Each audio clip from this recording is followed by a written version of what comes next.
পুলিশের পরিচয় ব্যবসায়ীর বাড়িতে সংঘটিত হয়েছে একটি চাঞ্চল্যকর ডাকাতির ঘটনা। ডাকাতির পরপরই তৎপর গ্রামবাসীর সহযোগিতায় ৩ জন ডাকাত সদস্যকে আটক করা হয়েছে। সোমবার সন্ধ্যা 7:30টার দিকে কালীগঞ্জ উপজেলার বেজপাড়া গ্রামে বজলুল করিম নামে এক ব্যবসায়ীর বাড়িতে এই ডাকাতির ঘটনা ঘটে। পুলিশ ও স্থানীয় সূত্রে জানা যায়, ৮ সদস্যের একটি ডাকাত দল নিজেদের পুলিশ পরিচয় দিয়ে বাড়িতে প্রবেশ করে।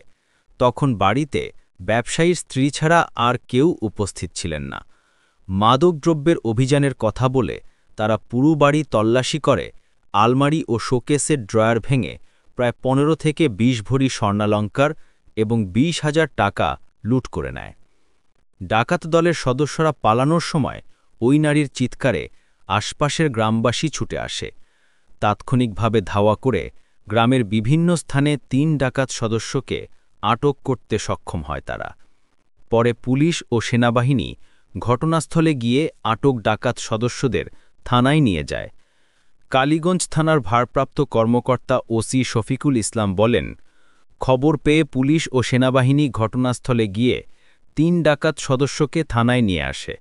তাদের স্বীকারোক্তির ভিত্তিতে বাকি সদস্যদের গ্রেফতারের চেষ্টা চলছে। ঘটনাটি এলাকায় ব্যাপক চাঞ্চল্যের সৃষ্টি করেছে। তবে গ্রামবাসীর দ্রুত তৎপরতা ও আইনশৃঙ্খলা বাহিনীর দ্রুত পদক্ষেপে বড় ধরনের ক্ষতি এড়ানো গেছে। পুলিশ জানিয়েছে, পলাতক ডাকাত সদস্যদের গ্রেফতারে অভিযান অব্যাহত রয়েছে।